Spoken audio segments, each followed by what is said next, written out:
गोविंद राधा गोविंद राधे जय राधा माधव राधा माधव राधे राधा माधव राधा माधव राधे जय राधा मधुसूदन राधा मधुसूदन राधे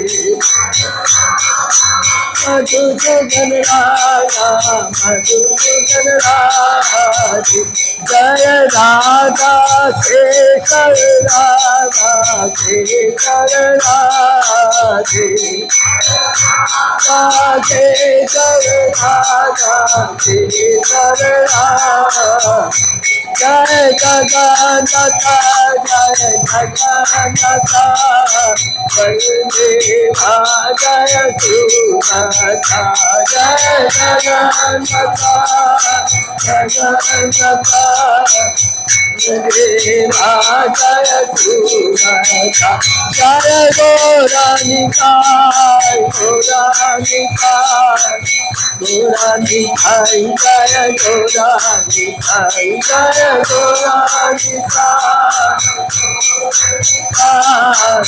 गौरानिकाय जय गौरानिकाय जय जय प्रभुपाद प्रभुपाद जय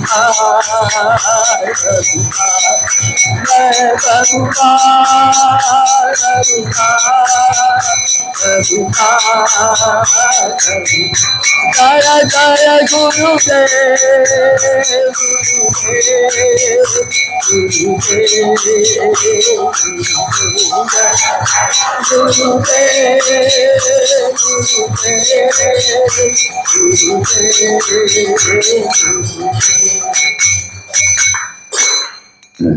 हरे राम संकीर्तन की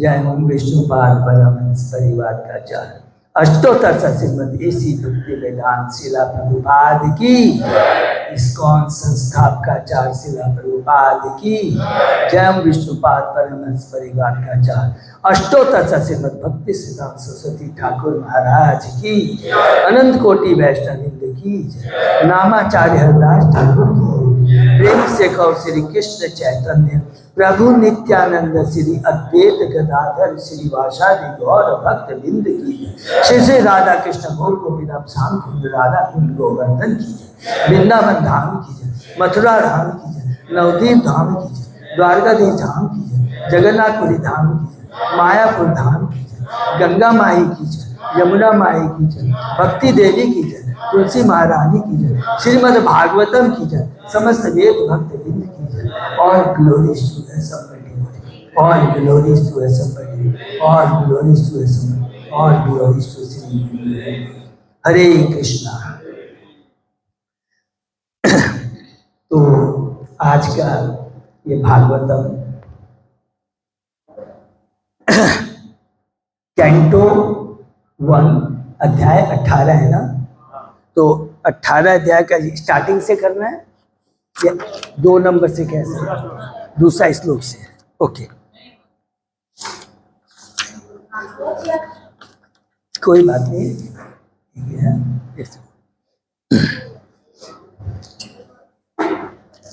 ओम नमो भगवते वासुदेवाय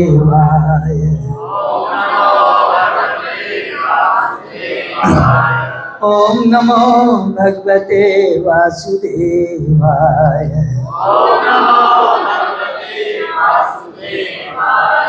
ओम नमो भगवते वासुदेवाय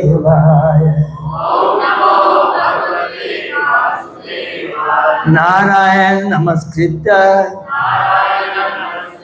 नरं चैव नरोत्तमं देवी सरस्वती व्यासं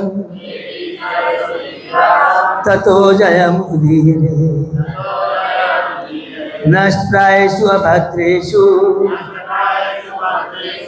नित्यं भागवत सेवया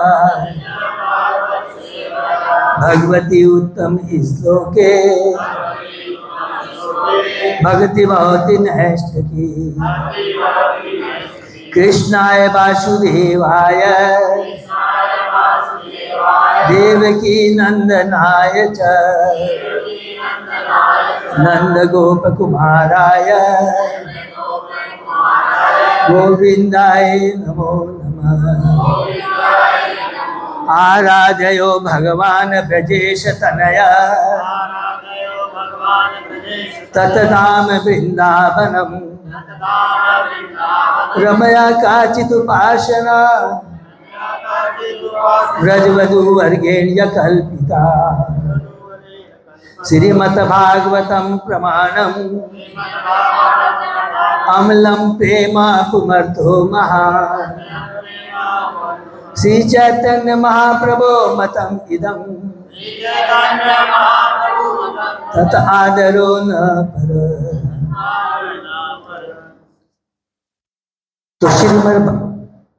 तो श्रीमद् भागवतम में जो कि महापुराण है, अभी तक हम लोगों ने 17 अध्याय के ऊपर चर्चा की है। तो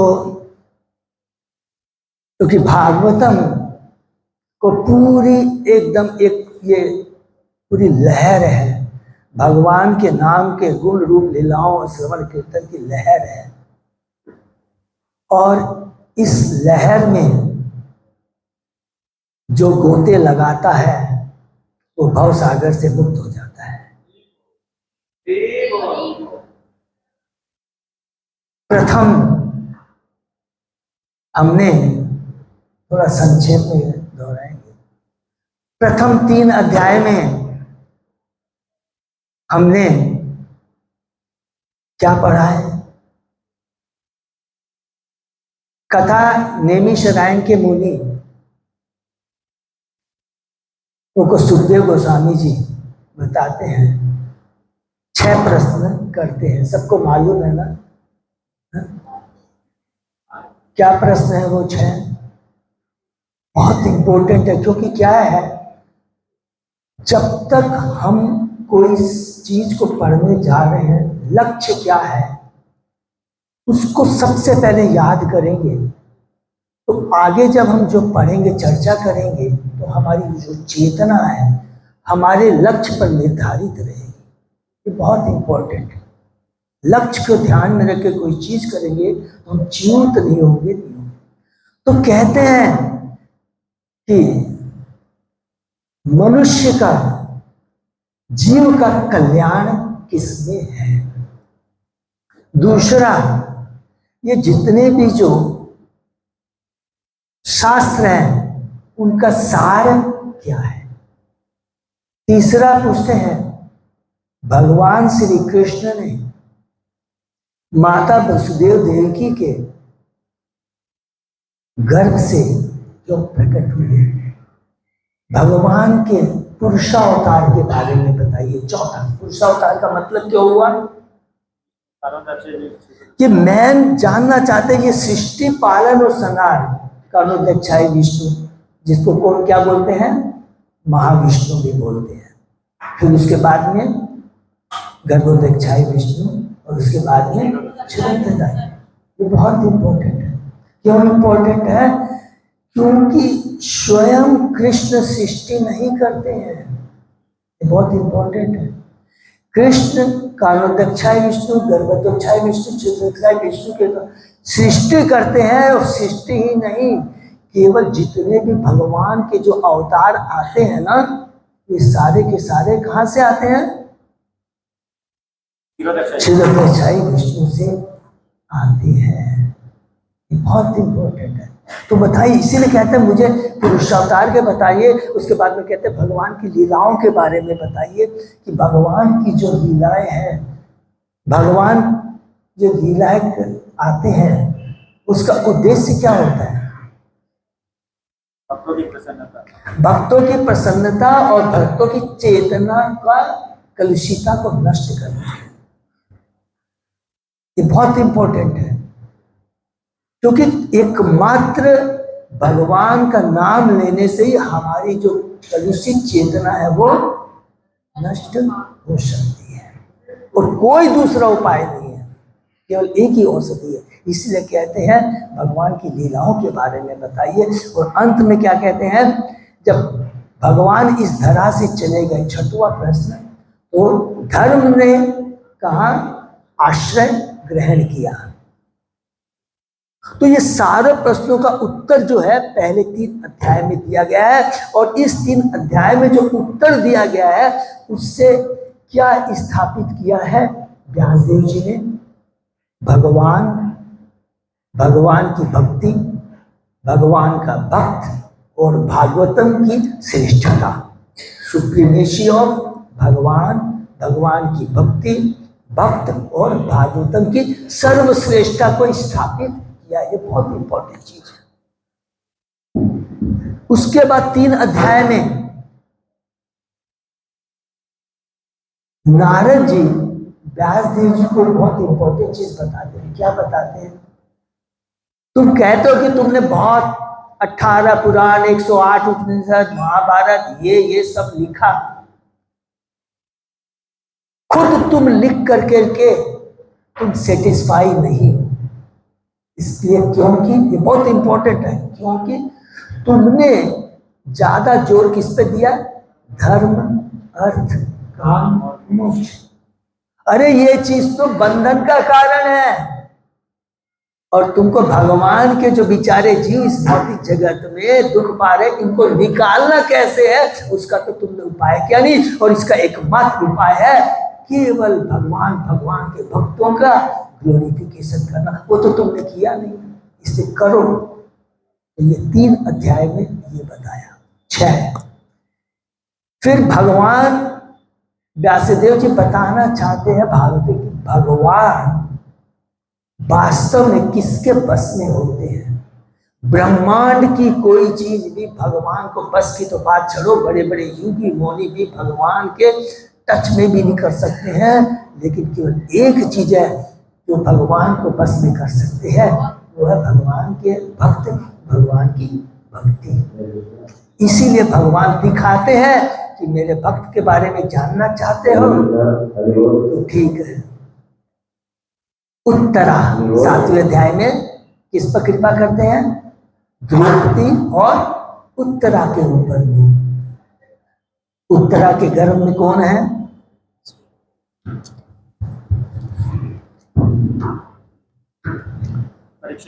परीक्षित महाराज। परीक्षित महाराज के गर्भ में अश्वत्थामा के ब्रह्मास्त्र से रक्षा करते हैं। और इसके अंदर एक चीज बोले, उत्तरा कैसे भगवान की परम भक्त है, कोई बता सकता है। उत्तरा के गर्भ में जब अश्वत्थामा ने ब्रह्मास्त्र छोड़ा तो उत्तरा दौड़ती भी आती है,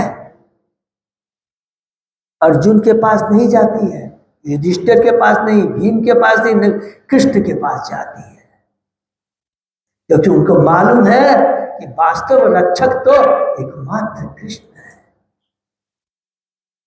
उसके बाद में कुंती महारानी की प्रार्थना है 8वें अध्याय में, कितनी बड़ी भक्त है कि हे भगवान इसी तरह कष्ट मेरे ऊपर आते रहे जिससे आपका स्मरण सदा बना रहे। 9वें अध्याय में किस पर कृपा करते हैं, भीष्म के ऊपर।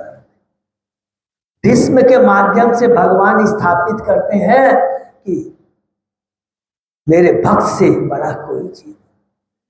युधिष्ठिर कहता है कि मैं कंफ्यूज हूं, अरे मेरे चलते इतने लोग युद्ध में मारे गए, भगवान भोले बन जाते हैं, अनजान बन जाते हैं, ये मेरे समझ में नहीं आता, मैं तेरे को नहीं समझा सकता हूं, तेरे को एक ही जन समझा सकता है, वो है भीष्म। उद्देश्य क्या था भगवान को, पांडवों को भीष्म के पास ले जाने का है, भक्त का ग्लोरिफिकेशन करना है और भीष्म को दर्शन देना है। क्योंकि भीष्म इंतजार कर रहा है कि जब मेरे प्रभु आएंगे तभी मैं प्राण छोड़ूंगा। यह भक्त भगवान के पास अंदर का क्या भाव होता है। और फिर 10वें 11वें अध्याय में हमने देखा किस प्रकार हस्तिनापुर की स्त्रियां भगवान के प्रति अपना प्रेम बरसाती है। 10वां अध्याय 11वां अध्याय में द्वारका जब भगवान वापस पहुंचते हैं, किस प्रकार द्वारका की राधियां भगवान का भजन करती है। और 12वां अध्याय बहुत इंपॉर्टेंट है, परीक्षित महाराज का जन्म है। 13वें अध्याय में किस प्रकार विदुर किसको ले जाते हैं, धृतराष्ट्र और गंधारी को, बोलते भौतिक जगत से निकलो। 14 अध्याय में बहुत इंपॉर्टेंट है कि जब भगवान इस धरा से प्रकट हो जाते हैं तो जो अभी हम लोगों ने 16वें अध्याय में पढ़ा था, क्या है, माता पृथ्वी, सारा पूरा ब्रह्मांड अपने को क्या महसूस करता है, नित्य समान। सारे अपसगुण निकल आते हैं। कलह, ये जो कली है ना, जैसे ही भगवान अप्रकट होते हैं तभी कली अपना प्रभाव दिखाना शुरू करता है। क्योंकि भगवान भगवान इस भौतिक जगत में कब आए थे, द्वापर के अंत में। भगवान की प्लानिंग, और जैसे द्वापर खत्म होता क्या शुरू होता है, कलयुग। तो उस समय जब भगवान प्रकट हो जाते हैं तो क्या अवस्था होती है। 14 अध्याय में और 15 अध्याय में सारे पांडव क्या है, सब कुछ छोड़ कर करके चले जाते हैं। और किसको राजा नियुक्त करते हैं, युधिष्ठिर महाराज, परीक्षित महाराज को। और जो परीक्षित महाराज का जन्म 12वें अध्याय में हुआ, 16वें अध्याय में परीक्षित महाराज के बारे में हम लोग यहाँ से पढ़ना शुरू कर रहे हैं। और ये अंतिम में परीक्षित महाराज के बारे में क्यों आया है, क्योंकि उनको सबको जानना हमको उचित है। क्योंकि परीक्षित महाराज का प्रकट होना, पांडवों का चले जाना, और उसके बाद में परीक्षित महाराज को पूरा विश्व का, वो केवल भारत के राजा नहीं थे, वो क्या पूरे विश्व के राजा थे। तो उनका दिखाया है कि वो एक परम भक्त है। और किस प्रकार जब वो अपने राज का भ्रमण करने जाते हैं तो उस समय वो इसलिए खुश नहीं होते हैं कि मैं पूरे ब्रह्मांड का राजा हूं, पूरे विश्व के, इसलिए खुश होते हैं जब वहां के लोग कहते हैं, क्या तुम किसके पुत्र हो, पांडवों के पुत्र हो, अभिमन्यु के पुत्र, तुम्हारे दादा कौन है, अर्जुन है, युधिष्ठिर है।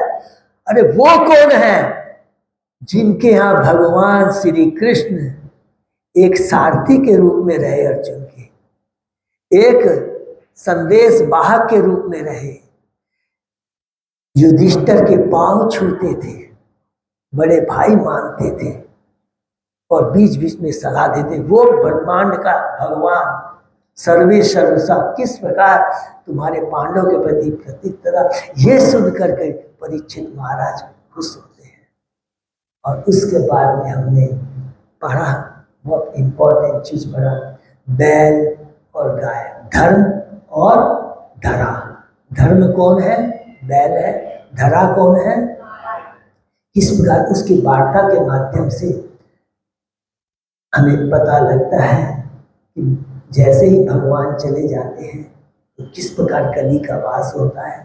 परीक्षित महाराज कली को दंड देना चाहते हैं। 17वें अध्याय में भगवान दंड नहीं देते हैं। क्यों? क्योंकि कली ने सरेंडर कर दिया था परीक्षित महाराज को। भगवान का जो भक्त होता है जब वो सरेंडर कर देता है तो उसका धर्म होता है उस पर कृपा करना। लेकिन कहां कहां कली को रहने के लिए दिया गया?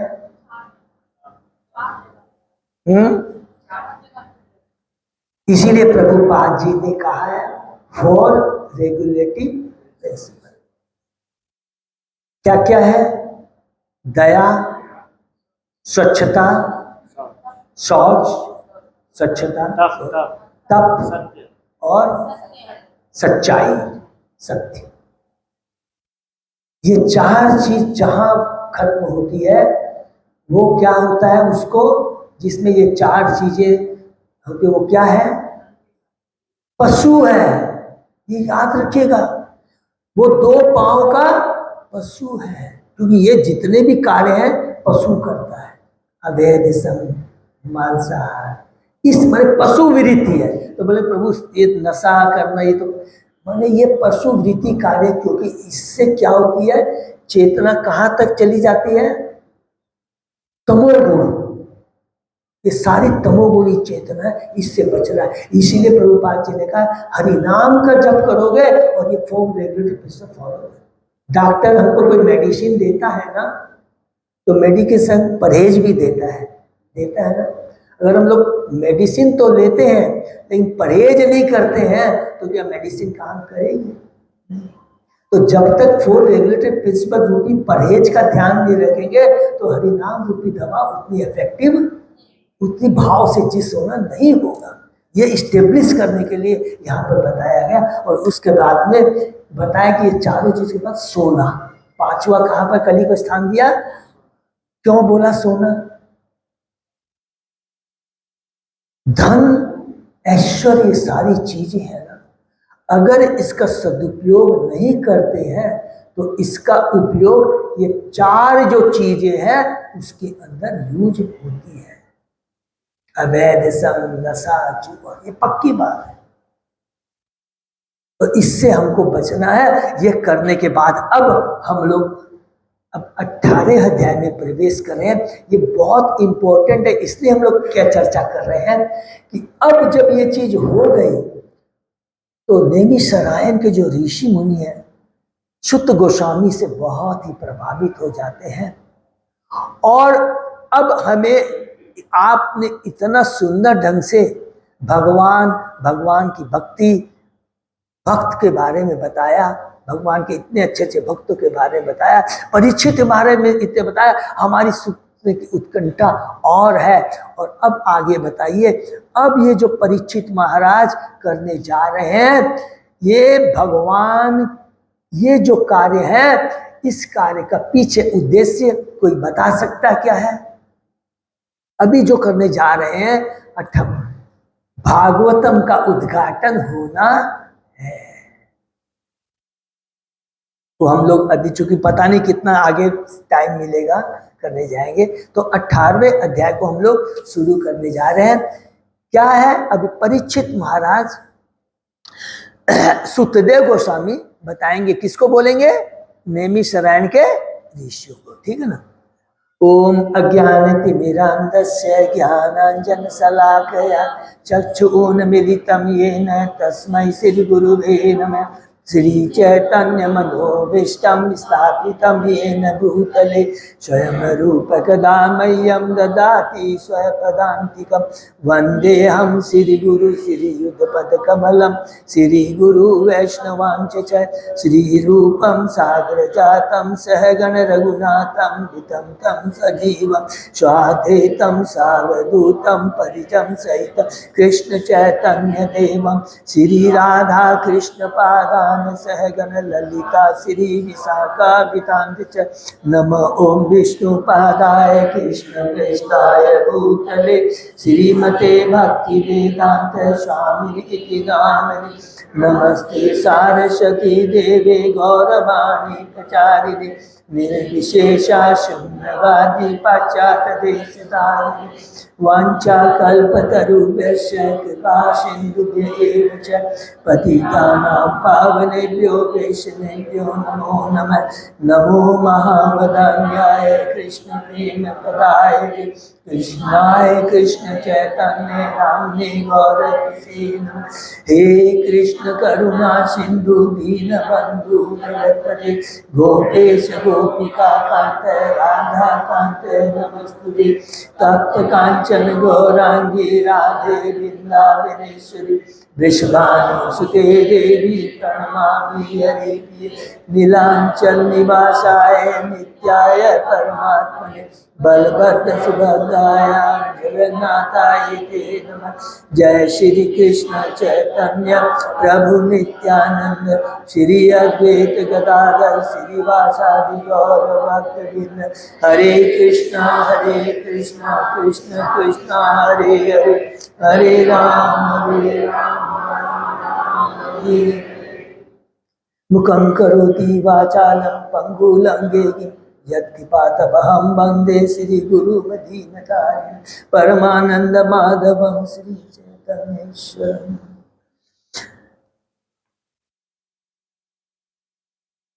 श्री सुक्तवाच यो वेदोनि अस्त विप्लुष्टे मातु उदरे मृत न मातु उदरे मृत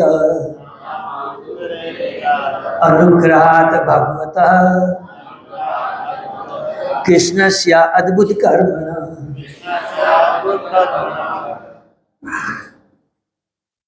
श्री सुखदेव गोस्वामी ने कहा, भगवान श्री कृष्ण अद्भुत कार्य करने वाले हैं।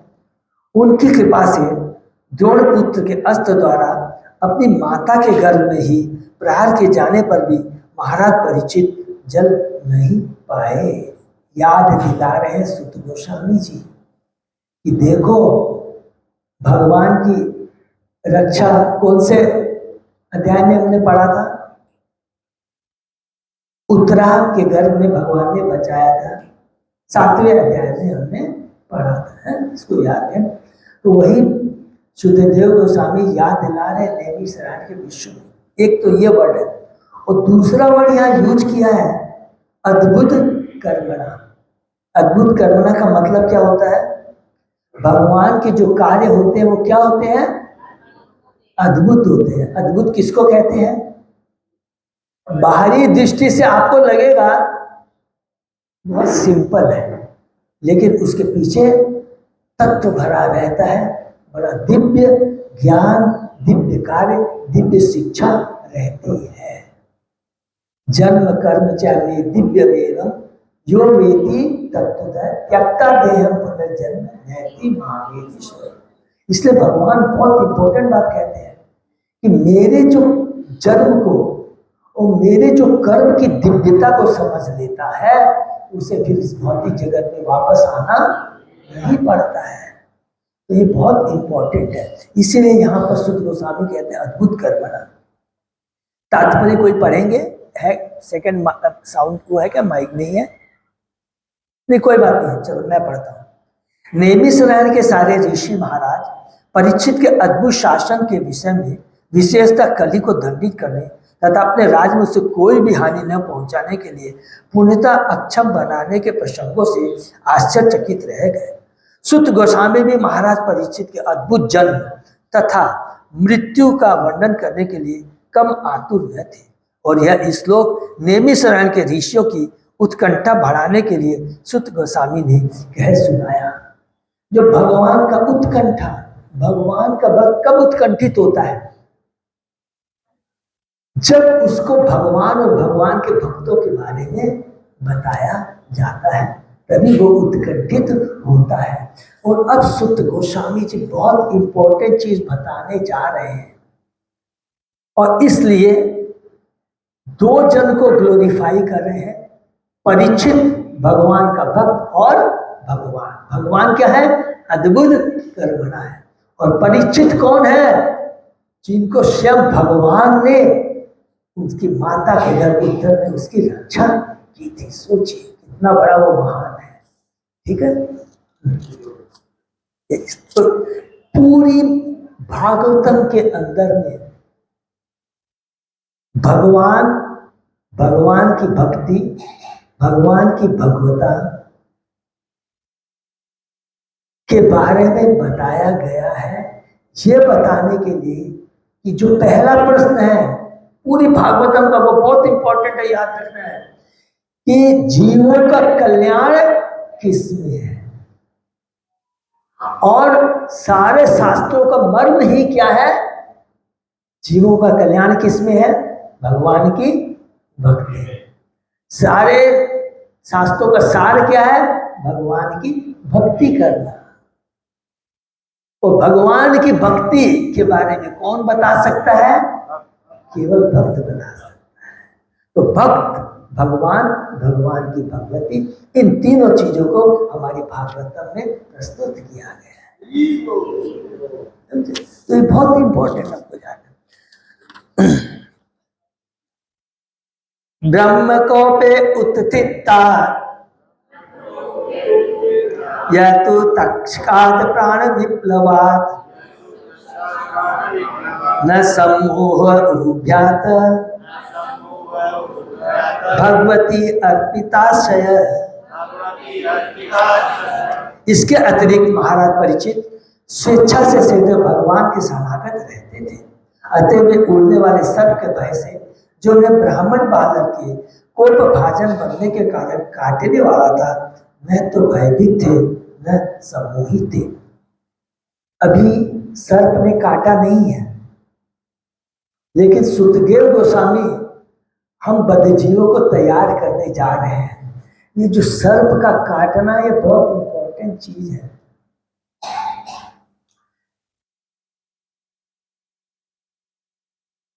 आगे चर्चा होगी, फिर भी थोड़ा सा बोल देते अपने चर्चा करते। जो विद्युत शक्ति होती है ना, वो ठंडा काम भी करती है, गर्म भी काम करती है ना, हीटर का भी काम करती है और फ्रिज का भी काम। तो भगवान की जो शक्ति है ना,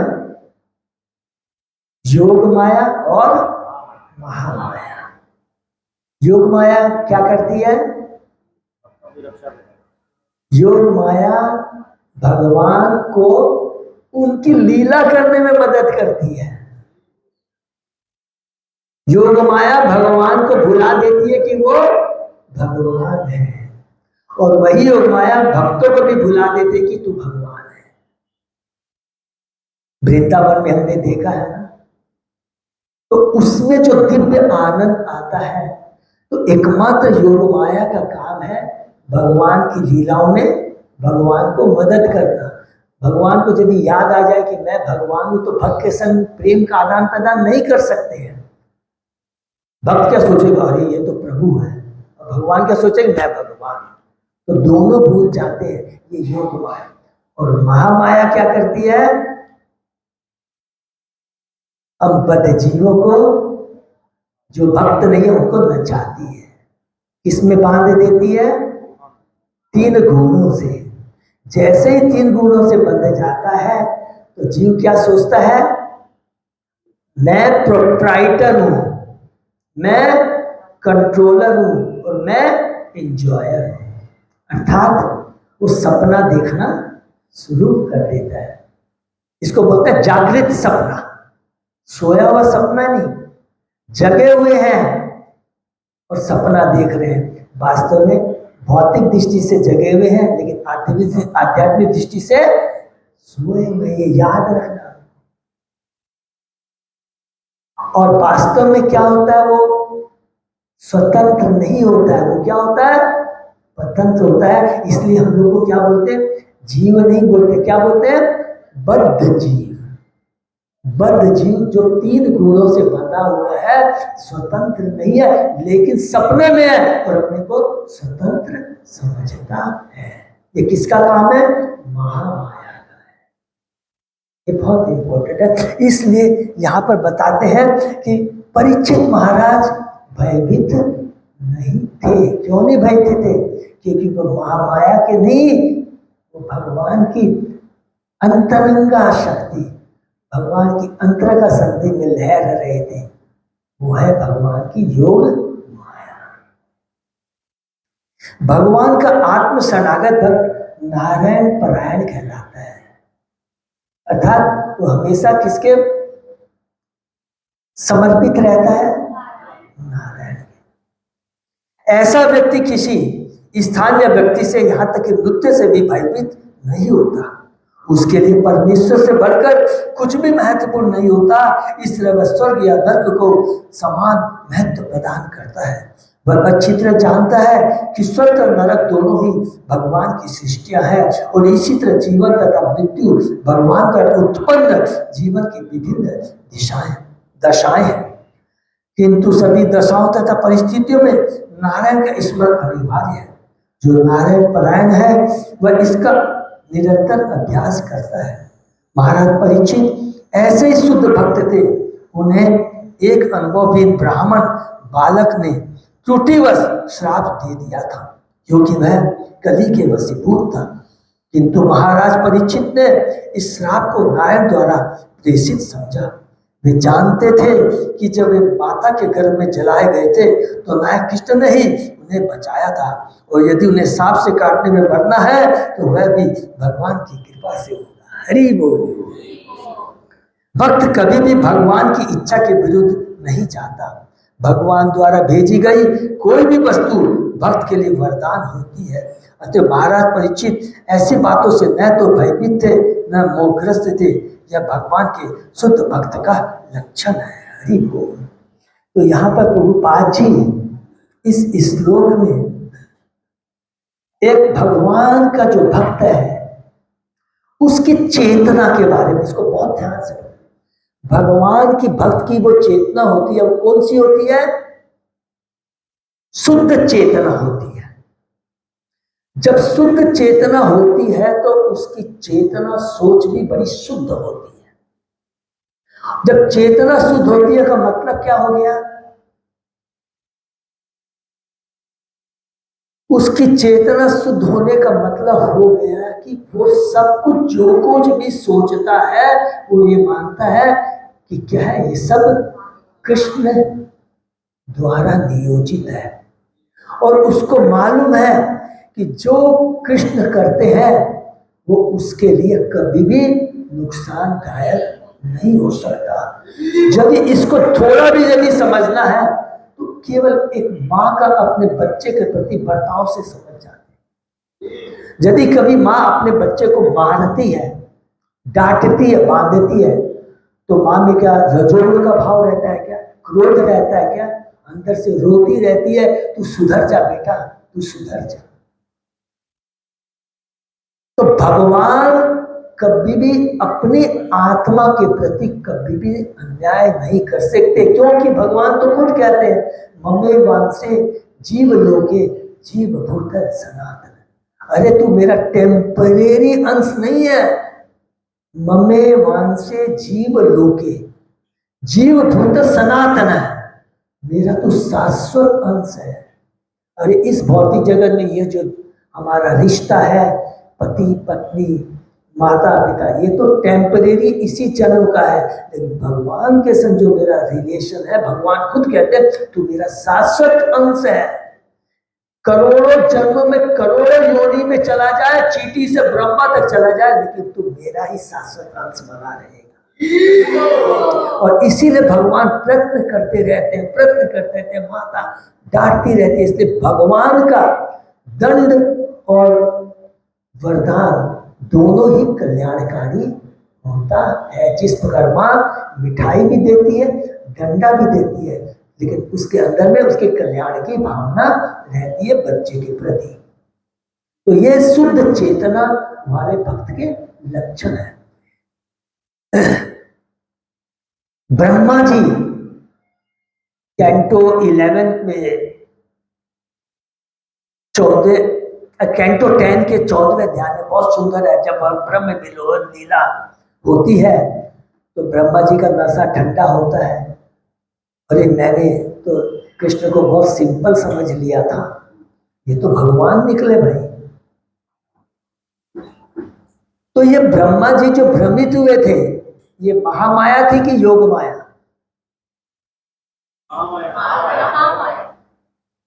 जब भी भगवान लीला करते हैं कभी भी वो है योग माया। यहां भी परीक्षित है, अभी से डिस्क्लोज कर दे, पूरी योग माया का काम हो रहा है। परीक्षित महाराज को सर्प क्यों काटता है? अभी हमने पढ़े, अभी आने वाला, इसीलिए इच्छा तो नहीं है लेकिन भक्त है तो क्षमा चाह के बोल सकता हूं, क्योंकि आने वाला है। उन्होंने क्या किया?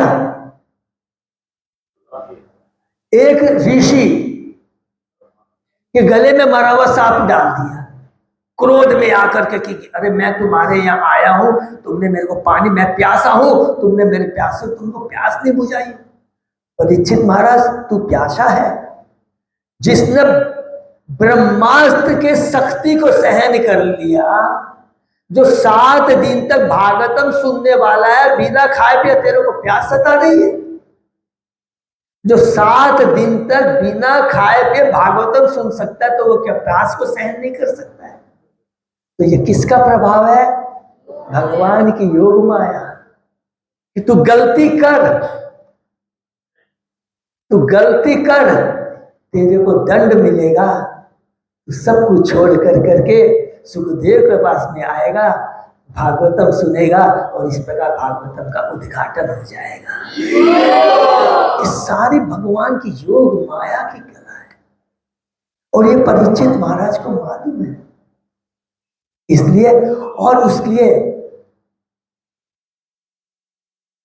कैंटो 3 में, यहां कैंटो 3 में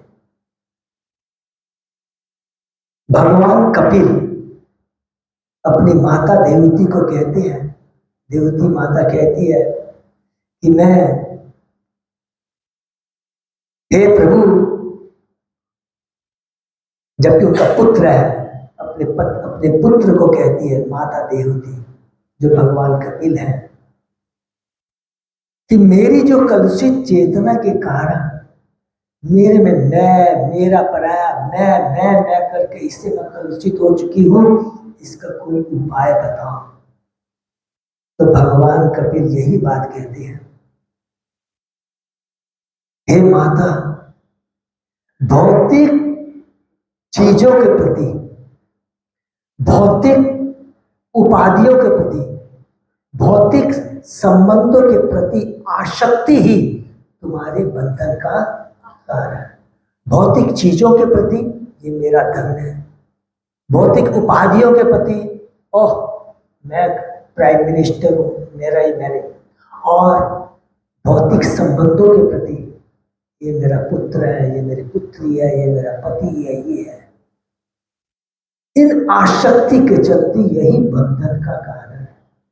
और अगर यही आसक्ति भगवान और भगवान के शुद्ध भक्तों के प्रति हो जाती है, तो ये बंधन का द्वार खुल जाता है, टूट जाता है, जीवन पूर्ण हो जाता है, जीवन कल्याणमय हो जाता है, जीव स्वतंत्र हो जाता है, निर्भय हो जाता है, और भगवान की भक्ति में लग जाता है। और भगवान की भक्ति करके जो चीज प्राप्त करता है, उसे काल भी नहीं छीन सकता है।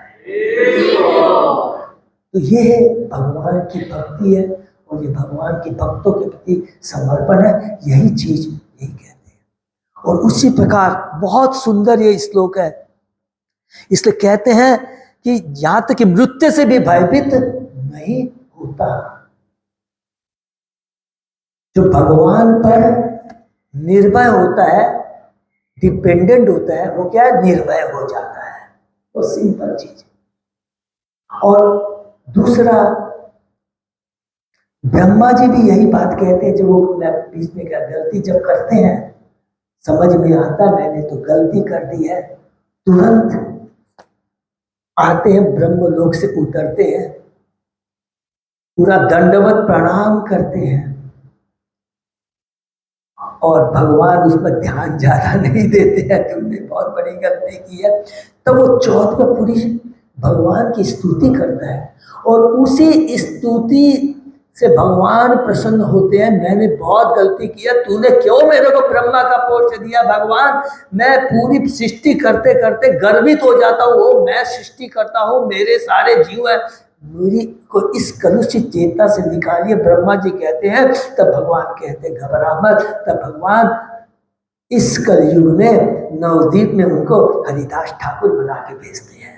तो भगवान की भक्ति कर, और वही जब स्तुति करते हैं ब्रह्मा जी, तते अनुकंपा सुमिक्ष मानो। बहुत सुंदर श्लोक है। इसमें कहते हैं कि जीव को, हे भगवान, जितने भी कष्ट आते हैं ना, उसको भगवान की अनुकंपा समझना चाहिए, कृपा समझना चाहिए। ये बहुत इंपॉर्टेंट चीज है, क्योंकि ये जो कष्ट आते हैं, जीव को याद रखना चाहिए कि उसके प्रारब्ध कर्मों के फल हैं। तो मेरे प्रारब्ध गलत है बोल के ही तो इस भौतिक जगत में हम आए हैं। ये सिंपल कैलकुलेशन, इतना माथा लगाने की दरकार नहीं है। पहला चीज तो बद्धजीव कहला रहे हैं।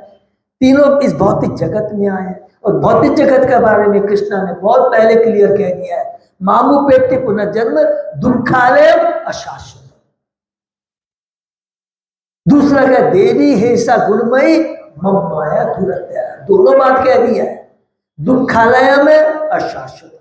फिर क्या कहते हैं, देवी हेसा गुण मम माया दुरत्या, मेरी माया के चंगुल से निकलना बहुत मुश्किल है, लेकिन जो मेरी शरण में आ जाता है तो वो मुक्त हो जाता है, क्योंकि माया किसकी दासी है, भगवान की दासी है। वो सिंपल है। तो भगवान को पकड़ लो तो भगवान ही एकमात्र कृष्ण है, बाकी सब दास है। हमारे ऊपर निर्भर करना है, हमें, हम देखिए दास तो है ही, सिलेक्शन करना है कि माया का दास बनना है या भगवान का दास बनना है।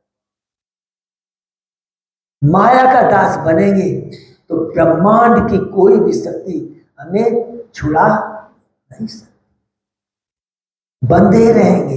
क्यों बंधे रहेंगे, जो खुद बंधा हुआ है वो दूसरों को कहां से बंधन से छुड़ा देगा। एकमात्र कृष्ण है जो बंधे हुए रहते हुए दूसरे को मुक्त कर सकते हैं। कौन, भगवान बंधे हुए हैं, यशोदा माँ ने बांध दिया है, लेकिन बंधे हुए रहते हुए भी नल कुबेर को मुक्त कर दिया। एकमात्र कृष्ण ही कर सकते हैं, दूसरा कोई नहीं। बंधा हुआ भी दूसरे को बंधन से मुक्त कर सकता है। तो यही ब्रह्मा जी कहते हैं। तो ये बहुत सुंदर श्लोक में यहाँ पर हमको बताया गया है। नेक्स्ट, उत्सिज सर्वतः संगम विज्ञाताजीत संस्थिति वैयास्के जहो शिष्यो गंगायाम स्वयं कलेवरम। तत्पश्चात अपने समस्त संगियों को छोड़कर राजा ने शिष्य रूप में व्यास के पुत्र की शरण ग्रहण की और इस प्रकार वह भगवान की वास्तविक स्थिति समझकर, ये बहुत इंपॉर्टेंट चीज है, एक एक शब्द को, तत्पश्चात अपने समस्त संगियों को छोड़कर, इसको बहुत ध्यान से पढ़ें, तात्पर्य पढ़ते हैं। यहां पर अजीत शब्द महत्वपूर्ण है। भगवान श्री कृष्ण अजीत अर्थात न जीते जा सकने वाले कहलाते हैं और वे हर प्रकार से अजीत हैं। कोई उनकी वास्तविक स्थिति को नहीं जान सकता। वे ज्ञान द्वारा भी अजीत है।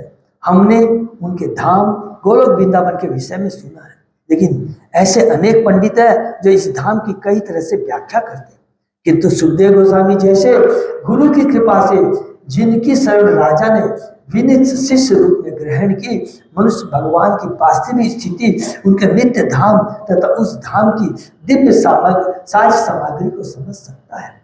भगवान की दिव्य स्थिति को जानते हुए तथा उस दिव्य विधि से जिससे उसे दिव्य धाम तक पहुंचा जा सकता है, राजा अपने चरम गंतव्य के विषय में आश्वस्त था और उसे जान लेने के कारण वह प्रत्येक भौतिक वस्तु को, यहाँ तक कि अपने भौतिक शरीर को भी किसी आसक्ति के बिना छोड़ सकता था। इसीलिए लिखा है, अपने समस्त संगियों को छोड़कर, यहाँ तक कि अपने शरीर को, उस चीज को उसने छोड़ दिया जो नश्वर है। हमारा शरीर नश्वर है, सारे संबंधी नश्वर है, सारी उपाधियां नश्वर है, लेकिन मेरी जो आत्मा है वो कौन है, शाश्वत है। क्यों शाश्वत है बताना पड़ेगा। भगवान का अंश है, भगवान शाश्वत है, बाप शाश्वत है, बेटा शाश्वत, सिंपल चीज है, क्या है शाश्वत। इसलिए उसने भगवान की जो अंश है उसके कल्याण के लिए सब कुछ छोड़ के वो चला आता है। कहाँ आ जाता है, किसके पास में। सेकंड चीज, एक ज्ञान उसको ये है कि मैं शरीर नहीं, मैं आत्मा, और इस आत्मा का कल्याण के लिए वो किसके पास आता है, ये दूसरा इंपॉर्टेंट प्रश्न है। किसके पास आता है? सुखदेव गोस्वामी के पास जाता है, जो भगवान का परम भक्त है। यहाँ एक और शिक्षा मिलती है, अगर वास्तव में केवल ज्ञान से, अध्यात्म से, योग से भगवान को नहीं जान सकते। भगवान अपने को प्रकाशित करते हैं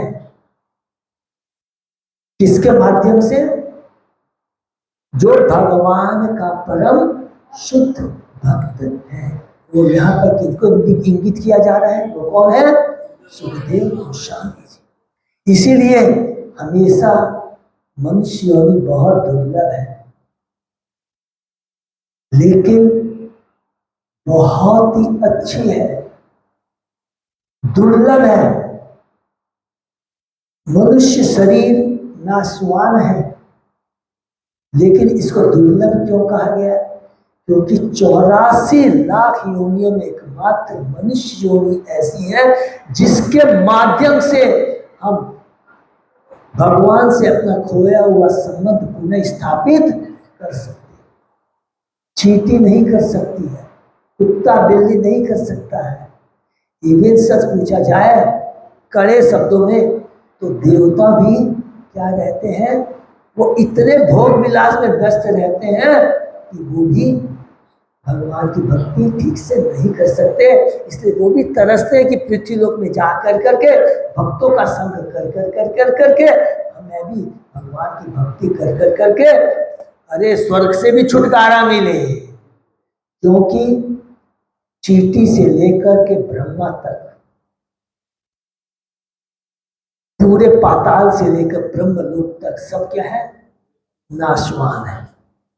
पूरा 14 ब्रह्मांड नाशवान है। इसमें से रहने वाले सारे जीव सब क्या है? नाशवान। अर्थात कहाँ रह रहे हैं हम सब लोग? मर्त्य लोग हैं, सब मर्त्य है, मरने वाले ही रहते हैं भौतिक जगत में। इसलिए मनुष्य जो योनि मिली है उसका हमें लाभ उठाना है। इसलिए कहते हैं कि सुखदेव गोस्वामी जैसे गुरु की कृपा से लिखा है, जिनकी सब राजा ने विदित शिष्य के रूप में ग्रहण की। इसलिए शिक्षा देते प्रभुपाद जी कहते हैं अगर हमें संग करना है तो शुद्ध भक्तों का संग करना है। कभी इस चक्कर में मत पड़ना। जब तक हम लोग भी प्रभुपाद जी की कृपा, प्रभुपाद जी के बारे में नहीं सुने थे तो सोचते थे ओह ये टीवी में कितना सुंदर वे भागवतम कर रहा, आहा आंख से पानी गिर रहे हैं। लेकिन बाद में मालूम पड़ा ये तो प्रोफेशनल है। अगर कोई भी प्रोफेशनल कितनी सुंदर तरीके से बोल दे, कितनी मीठी आवाज में बोल दीजिए, डुप्लीकेट मेडिसिन डुप्लीकेट ही रहेगी, कभी भी हमारे रोग को दूर नहीं कर सकती। वो डुप्लीकेट ही रहेगी। ओरिजिनल मेडिसिन देखने में सुंदर नहीं है, छोटी है, लेकिन वो रामबाण का काम करेगी। तो हमें बहुत चीज याद रखना है कि हमें वास्तविक जो प्रामाणिक गुरु है उन्हीं के शरण में रह करके भक्ति करना है। यही चीज यहाँ पर बता रहे हैं प्रभुपाद जी। तभी राजा अपने चरम कर्तव्य के विषय में आश्वस्त था, उसे जान लेने वह प्रत्येक भौतिक वस्तु को यहाँ पर ध्यान से पढ़ेंगे, यहाँ तक कि अपने भौतिक शरीर को भी किसी आसक्ति के बिना छोड़ सकता था। भगवत गीता में कहा गया है परम दृष्ट्वा निवर्तन्ते। कौन सा श्लोक है? Very good. विषयाग्रे निवर्तन्ते निराहारस्य रसवर्ज रसो अभ्यस परम दृष्ट्वा। Very good. अर्थात वस्तु के श्रेष्ठ गुण को देख लेने पर मुझ सारी भौतिक आसक्ति छोड़ देता। हरि बोल। बहुत सुंदर है, एक एक लाइन को क्या लिखा है?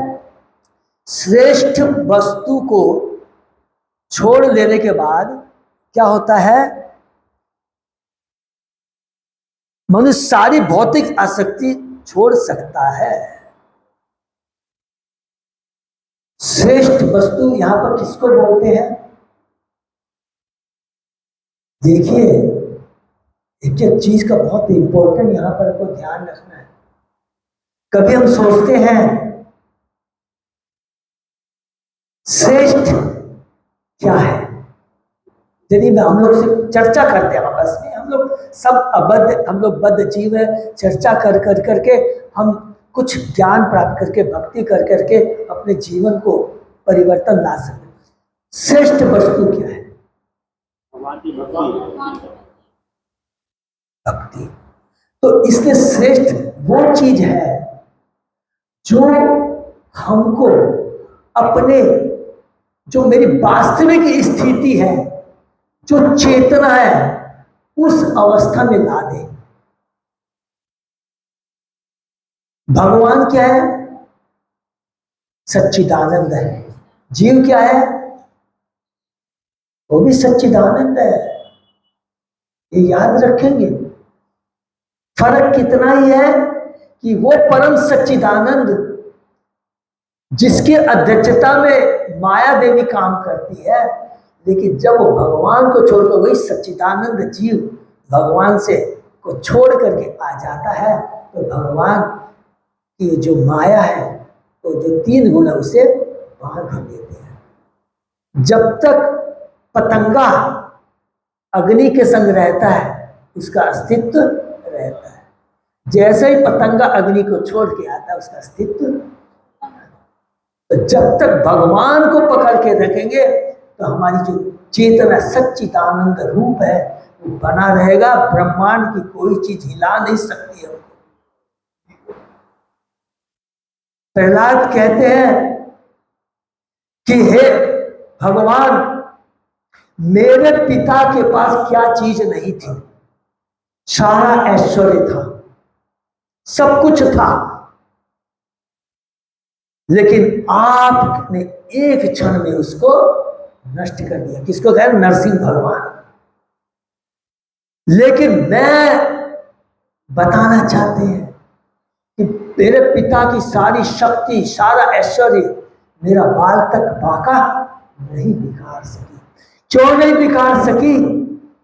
कोई बता सकता है?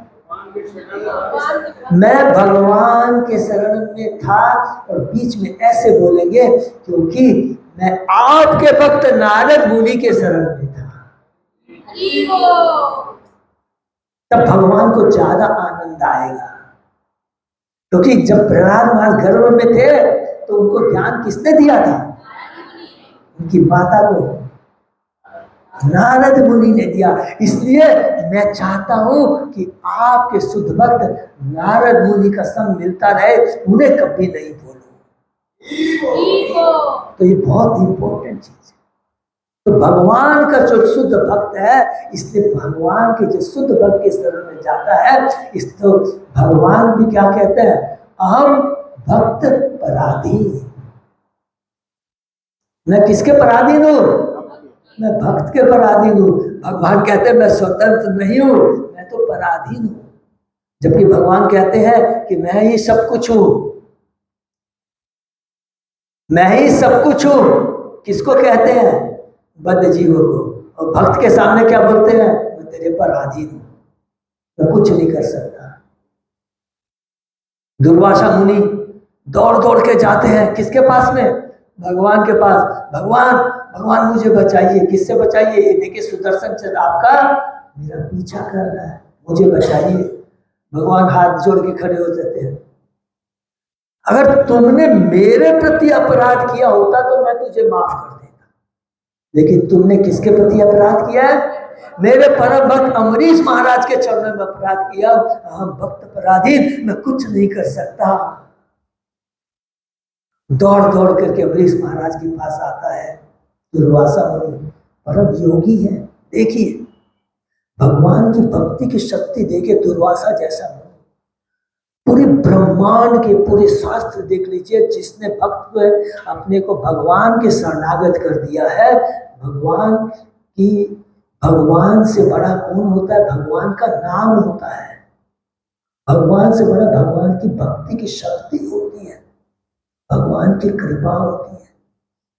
और उस कृपत्ति का, भक्ति की शक्ति, भक्ति को कौन धारण करता है? भगवान का भक्त करता है। उसके पास है असली चीज। तो उसकी शरण में जाएंगे तो भगवान की कृपा मिलनी मिलेगी। इसीलिए जब ब्रह्मा जी एक बात कहते हैं जब कि हे भगवान, ये जो भी कष्ट आते आपकी कृपा है और ये पिछले जन्म के हमारे प्रारब्ध का फल है। और तीसरी बात बहुत इंपॉर्टेंट कहते हैं, लेकिन अगर कोई ये चीज जान जाए कि ये तुम्हारे प्रारब्ध का फल है, कष्टों प्रारब्ध के कर्मों का फल है, और उस कष्ट को कौन दिया है, किसने दिया है, किसने दिया है, भगवान ने ही दिया है। मेरी माँ ने ही मुझे बांधा है क्योंकि मैंने गलत काम किया था, लेकिन माँ ने मुझे जो बांधा मेरी भलाई के लिए बांधा है। अगर ये भाव कर कर करके अगर मैं कष्ट को सहन करते हुए तेरी भक्ति करता हूँ तो तेरे धाम जाने का मैं अधिकारी बन जाऊंगा। तू करे या न करे, मैं अधिकारी बन जाऊंगा। जैसे पिता, एक पुत्र अपने पिता की संपत्ति का अधिकारी होता है। ये भक्ति बहुत इंपॉर्टेंट है। उस भगवान के गुरु भक्तों की संगति से हमारा जीवन धन्य हो जाएगा। और यही चीज यहाँ पर कह रहे हैं, परम दृष्टवा निवर्तते, परम अर्थात वस्तु में शेष गुण को देख लेने पर मनुष्य सारी भौतिक आसक्ति छोड़ देता है। और एक चीज हो ध्यान रखें, कभी कभी हम सोचते हैं ये बहुत अच्छा है, कभी कभी आप देखेंगे, ये देखिए थोड़ा सा बहुत इंपॉर्टेंट चीज है, सारी चीजों को आसक्ति होती है। इसको थोड़ा सा थोड़ा अपने जीवन में जहाँ भक्तों को ये अनुभव भी होना शुरू हो गया। पहले हम रास्ते में खड़े होकर के चाट पकौड़े खा रहे हैं, बहुत स्वादिष्ट है, क्या ये बहुत स्वादिष्ट है? सच पूछा जाए तो ये हमारी चेतना, किसी कलुषित आदमी ने, गंदे आदमी ने, तमोगुणी आदमी ने वो चीज बनाई है, हमको वो अच्छी लग रही है। अर्थात सच पूछा जाए बहुत ध्यान से, अर्थात हमारी जो सोच है, चेतना है, हमारा जो टेस्ट है वो क्या है, रजोगुणी तामसी। क्योंकि सुअर जब इष्टा खाता है उसको तो बहुत अच्छा लगता है, अगर उसको जलेबी देंगे तो वो नहीं खाए। लेकिन आप क्या बोलते हैं, अरे रे रे विष्टा खा रहे हैं। अरे तुमको विष्टा लग रही है लेकिन उसके लिए जलेबी है। उसी तरह हम भी जो चाट पकौड़ा अशुद्ध आदमी खा रहे हैं, भगवान के भक्त सोचते हैं तू क्या खा रहा है, विष्टा खा रहा है।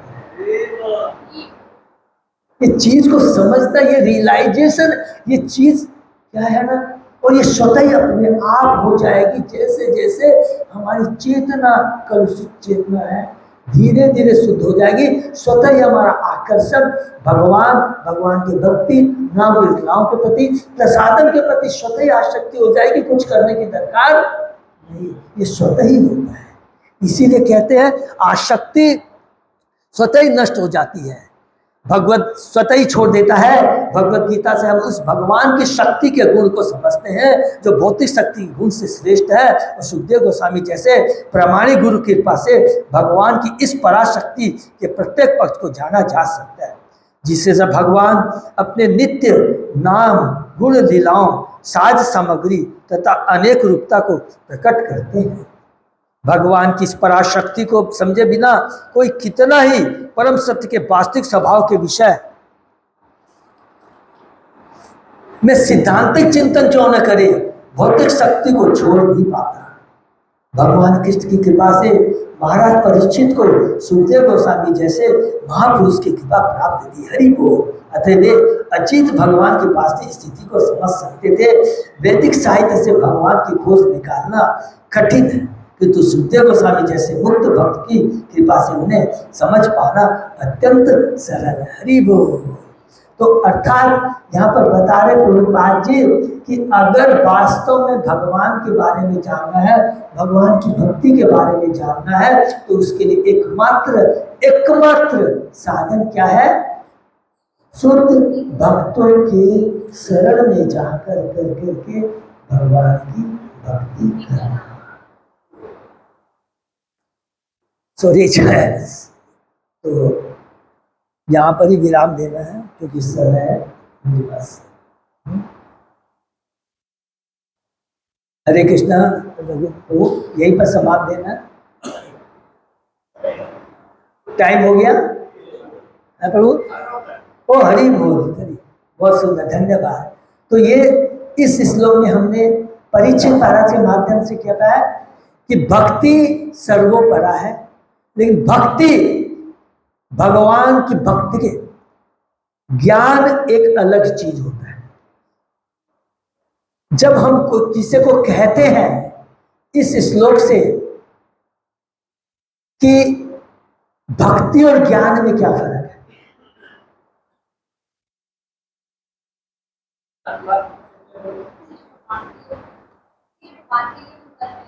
हाँ,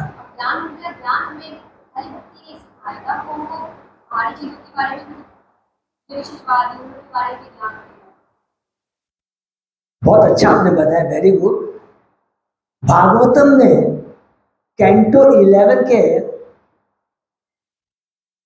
में भगवान उद्धव जी को कहते हैं, बहुत अच्छे, स्वयं भगवान कह रहे हैं, उद्धव गीता में भगवान उद्धव को कहते हैं, हे उद्धव, अगर कोई मेरे बारे में न जाने कि मैं भगवान हूं, मेरे बारे में कोई ज्ञान नहीं है, लेकिन वो मेरी भक्ति करता है, मेरे नाम का उच्चारण कीर्तन करता है, वो भगवान मेरे धाम चला आएगा। बहुत इंपॉर्टेंट ज्ञान यहां तक रहता है, और जब तक उसको विज्ञान में परिणत न कर दिया जाए, अर्थात उस ज्ञान को, भक्ति का मतलब होता है अपने जीवन में न उतार दिया जाए। जीवन में उतारने का मतलब है कि जो हमने सुना है उसको अपने जीवन में उतारना, वो उतार करके अपने को उसको आचरण में लाना, वही भक्ति है।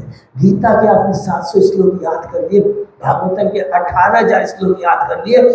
अरे वो तो पंडित हमें नहीं होना है, ज्ञानी नहीं बनना है, हमें क्या बनना है? भक्त बनना है।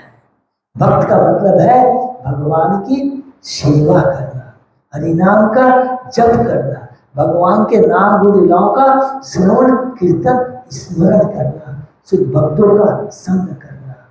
आप जैसे, आप लोग इतनी सुंदर सेवा कर रहे हो हमारे हावड़ा में, दीदी, मैं आप लोगों को बहुत बहुत धन्यवाद देता हूँ, आपके चरणों में कोटि कोटि प्रणाम। यही बहुत इंपॉर्टेंट है कि सेवा भाव, इसी से भगवान। अरे ज्ञान क्या, गोपी को ज्ञान था क्या ये भगवान है?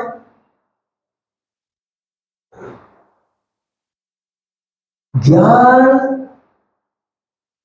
अगर उसको अपने जीवन में उसको माने यहां से जब तक यहां नहीं लेके आएंगे तब तक वो ज्ञान क्या है, केवल हमें ज्ञानी बताएगा। और चाहे ज्ञानी अगर रह जाएंगे तो हम क्या बन जाएंगे?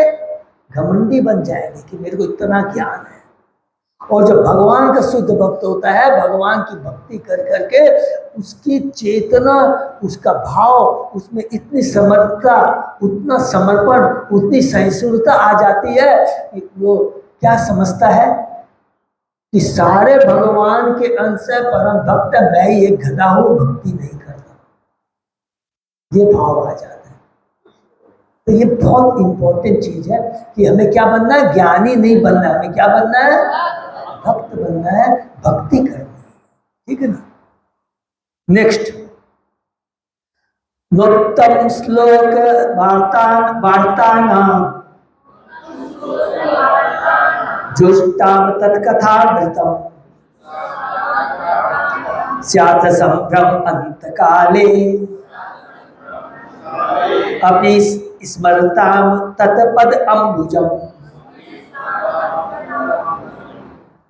ऐसा इसलिए हुआ क्योंकि जिन्होंने वैदिक स्तोत्रों से स्तुति किए जाने वाली भगवान की दिव्य कथाओं के लिए ही अपना जीवन अर्पित कर रखा है, और जो निरंतर भगवान के चरण कमलों का स्मरण करने में लगे हुए हैं, उन्हें अपने जीवन के अंतिम क्षणों में भी किसी प्रकार की भ्रांति नहीं हो पाती। हरि बोल। ये देखिए परीक्षित महाराज के बारे में कह रहे, अंतकाले जयमाम्य स्मर मुक्तवा कबीर। तात्पर्य पढ़ लेते हैं। ये चरण को स्मरण करने में लगे हुए हैं, उन्हें अपने जीवन के अंतिम क्षणों में भी किसी प्रकार की भ्रांति नहीं हो पाती। ये बहुत इंपॉर्टेंट लाइन है। अर्थात जो भगवान की भक्ति में लगा हुआ है, भगवान कहते हैं कौनते न जाना है न में भक्ता भविष्यति। भगवान के शब्द इतने हल्के नहीं होते हैं। भगवान जो वचन देते हैं उसको पूरा करते हैं। ये बहुत इंपॉर्टेंट है, इस चीज को याद रखना।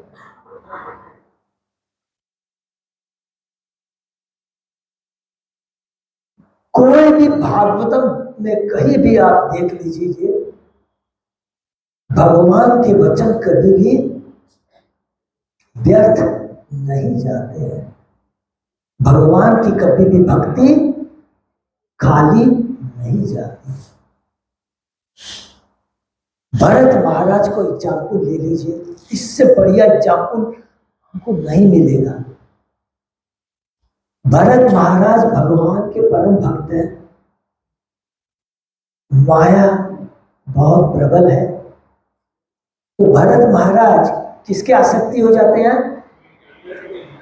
मृग के प्रति आसक्त हो जाते हैं। तो यहां पर भी ये जो हुआ, ये योग माया हुआ या महामाया? बाहरी दृष्टि से महामाया और तत्व की दृष्टि से योग। तो आप चैलेंज करके बोलेंगे योग माया है, बोलेंगे क्यों? भगवान मुझे बेवकूफ मत बनाइए। आपका परम भक्त है भरत महाराज, जिसने पूरे ब्रह्मांड के सारे विश्व का राज को छोड़ करके आके आपकी भक्ति कर रहा है, भाव के स्तर पर पहुंच गया है, उसको माया कैसे टच कर सकती है? हमें आप बेवकूफ मत बनाइए, जोर करके बोलिए भगवान ये आपकी योग माया का प्रभाव है। और भगवान योग माया इसलिए है कि भरत महाराज को मृत शरीर मिला, लेकिन उसको भौतिक शरीर मिला, मृग की शरीर मिला, लेकिन चेतना भौतिक नहीं। मृग के शरीर में रहकर भी उसको भगवान की भक्ति बनी रहती है, और मृग के शरीर में रहते हुए भी भगवान की भक्ति करता रहता है, भक्तों का संग नहीं करता है। और उसके बाद में जो दूसरा जन्म मिलता है, जड़ भरत का जन्म मिलता है। तो इसलिए भक्त की भक्ति कभी भी नष्ट नहीं होती है, ये हमेशा याद रखेंगे। कुछ भी हो जाए, भक्ति कभी भी विनष्ट नहीं होती है। गजेंद्र को देख लीजिए, चित्रकेतु था, पिछले जन्म में इंद्रधुम्न राजा था, गजेंद्र बना, लेकिन उसकी भक्ति विनष्ट नहीं हुई। अरे भक्ति विनष्ट होती तो मगरमच्छ पकड़ा हुआ है तो भगवान की स्तुति कैसे करता है? याद रखेंगे, भक्ति कभी विनष्ट नहीं होती, चाहे किसी भी रूप में आ जाए, चाहे पशु के रूप में आ जाए, चाहे असुर के रूप में आ जाए। भक्ति के लिए कोई योग्यता की दरकार नहीं है कि मुझे ब्राह्मण के घर में आना है, मुझे ये छत्र है। अरे देखिए, पूरा लाइन से देख लीजिए, विभीषण कौन था? वृत्तासुर कौन था? प्रहलाद कौन था? सबने कहां जन्म लिया था? बलि महाराज कौन थे? सब असुर थे। गरुड़ कौन था? हनुमान कौन था? बंदर था। जामवंत कौन था? सोचिए, भगवान की भक्ति के लिए ये नहीं कि रूप चाहिए, गुण चाहिए, ये योनि चाहिए, वो नहीं, कोई भी योनि चाहिए। भगवान की भक्ति, विभीषण, प्रहलाद महाराज, बलि महाराज, वाणासुर, कोई नहीं, केवल भगवान के लिए केवल हरि नाम का जप करना है। हरे नाम हरे नाम केवलम कलो नास्ते नास्ते नास्ते गति रंता। और इसलिए यहाँ पर कह रहे हैं, अंतिम क्षणों में भी किसी प्रकार की भ्रांति नहीं हो जाती, क्योंकि सदैव भगवान की भक्ति की है, भगवान की शरण में रहा है। यही एकमात्र रिक्वायरमेंट है, उसके अलावा कोई क्वालिफिकेशन की दरकार नहीं है। जीवन के अंतिम क्षण में भगवान की दिव्य प्रकृति को स्मरण करके जीवन की सर्व सिद्धि प्राप्त की जाती है। यह जीवन की सिद्धि उसे ही मिल पाती है जिसने सुखदेव गोस्वामी जैसे मुक्तात्मा द्वारा गाए जाने वाले वैदिक स्रोतों से या परंपरा के किसी व्यक्ति से भगवान की वास्तविक दिव्य प्रकृति के विषय में सीखा है।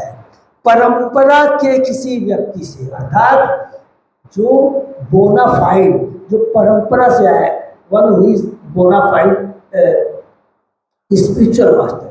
बोनाफाइड माने परंपरा मीन्स परंपरा से आया, प्रमाणिक। बोनाफाइड मीन्स प्रमाणिक, प्रमाणिक जो परंपरा से आया। कृष्ण ने किसको दिया? ब्रह्मा, ब्रह्मा जी ने नारद, नारद जी ने व्यास, व्यासदेव जी ने सुखदेव जी को, सुखदेव जी ने शुद्ध गोस्वामी, ऐसे चलते आ रहे हैं। और हमको हमारे प्रभुपाद जी ने। तो ये हम लोग कितने भाग्यशाली है। तो सदैव इसलिए याद रखने की चीज को, वैदिक स्त्रोतों को किसी ज्ञानी से सुनने से कोई लाभ नहीं। इसको भी अंडरलाइन कर लेंगे, ज्ञानी से नहीं सुनना है। हमें टीवी पर एक से ज्ञानी मिलेंगे, आह क्या आकर्षित हो जाएंगे। कोई भी फुल स्टॉप कॉमा सब बता देंगे, भागवतम का में ये फुल स्टॉप है, ये कॉमा है, और कितनी सुंदर लय में बोलेंगे। और माता जी लोग के आंख से आंसू भी गिरेंगे, कितना सुंदर बोल रहा हो, हृदय मर्म हो गया। लेकिन क्या है, ये किस तरह भागवतम में वर्णन आता है, दूध कितना ही अच्छी गाय का स्वादिष्ट हो, अगर सांप उसमें जरा भी मुंह मार देता है तो वो दूध का काम नहीं, वो जहर का काम करेगा। अभक्त के मुख से कितना ही वो ज्ञानी हो, अगर हमने सुन लिया तो वो जहर का काम करेगा। इसका मतलब क्या हुआ, जो आपकी अभी चेतना है ना, उससे भी खराब हो जाएगी। बोलेंगे क्यों? क्योंकि उसकी भी चेतना वैसी ही है। खाली व्यास आसन पे आके उसका अपमान कर रहा है। लेकिन आप विश्वास कीजिएगा, मैं नाम नहीं लेता हूं, व्यास आसन को छोड़ते हैं, जाते हैं शराब पीते हैं। तो जैसी उसकी चेतना होगी वही चेतना हमारे में आएगी। इसलिए वो जहर का काम करेगा, वो अमृत का काम नहीं करेगा।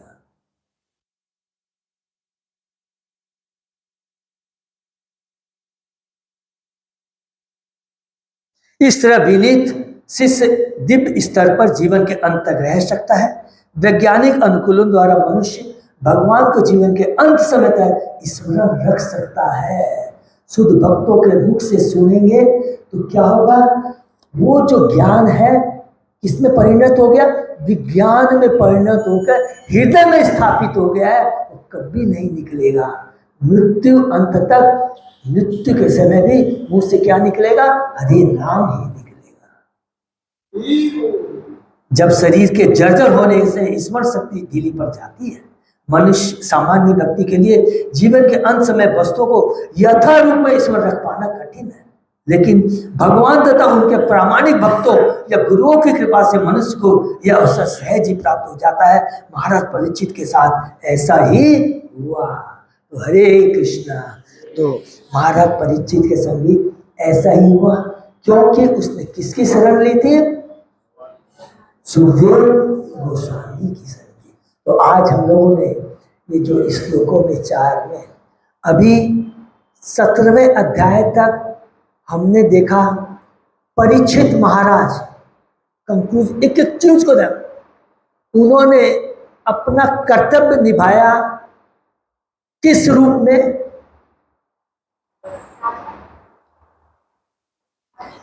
एक एज ए क्षत्रिय के रूप में। क्षत्रिय का कर्तव्य क्या होता है, अपनी प्रजा का रक्षा करना। कली से उसने रक्षा कर दी है।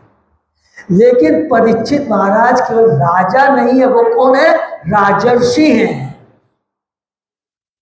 राजा और राजर्षि में क्या फर्क होता है, राजर्षि जो कि ऋषि होता है, राजा होता है जो भगवान का भक्त होता है, जो प्रजा की रक्षा भी करता है, सारी सुविधाएं भी प्रदान करता है, लेकिन वो कृष्ण को केंद्र में रख करके राजा का, क्षत्रिय का काम करता है, स्वयं भगवान के समर्पित होता है और प्रजा को भी भगवान से जोड़ता है।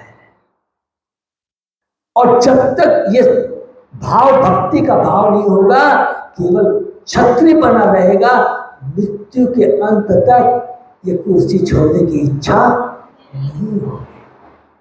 लेकिन परीक्षित महाराज जैसे ही पता लगता है कि सर्प 7 दिनों में मेरी मृत्यु होने वाली है, सब कुछ छोड़ के चला आता है। भगवान की भक्ति, इसीलिए एक जगह सुखदेव गोस्वामी कहते हैं, ये अंत में हम लोग खत्म करते हैं, हे परीक्षित महाराज, 1000 वर्ष तक जीने से क्या फायदा यदि 1000 वर्ष तक केवल भौतिक बोध में ही गवा दिया, एक दिन भी भगवान की भक्ति नहीं करे। अरे पेड़ भी तो 1000 साल तक रहते हैं, लेकिन क्या फायदा है अगर केवल 2 दिन, 10 दिन, 2 साल भी जीवन मिले और भगवान की भक्ति करे, भगवान के धाम जा सकते हैं। खंडगवा कडवा महाराज को तो केवल 48 मिले थे, 48 मिनट मिले थे, तेरे पास तो 7 दिन है, तो क्यों घबरा रहा है? तो भगवान की भक्ति के लिए कोई समय की दरकार नहीं है। दरकार क्या है? शुद्ध भक्तों का संग की दरकार है, जो कि परीक्षित महाराज बता रहे हैं। प्रभुपाद जी अपने तात्पर्य के माध्यम से बता रहे हैं कि शुद्ध भक्तों की तो भक्ति बहुत जरूरी है। और भक्ति चैतन्य महाप्रभु की कृपा से, प्रभुपाद जी की कृपा से विधि बहुत इजी हो गई है। स्वयं भगवान ने आके बताया है कि हरे कृष्ण का मंत्र करने से ही हमें क्या है, कृष्ण प्रेम प्राप्त हो जाएगा। कंडीशन एक ही है, शुद्ध भक्तों का संग। तो प्रभुपाद जी की कृपा से आज हमें इतने सारे भक्त, इतने सारे मंदिर, इतने सारे शास्त्र मिल गए हैं। अब हमारा कर्तव्य है कि हम पहले अपने को आचरण में लाएं और उसके बाद में दूसरों को भी प्रचार करें। भारत भूमि ते भंग होइलो जाय, जन्म सार्थक हुई करो पर उपहार। पहले अपने को आचरण में लाएं, फिर दूसरों को प्रचार। हरे कृष्णा। किसी का कोई प्रश्न है तो हाँ बताइए।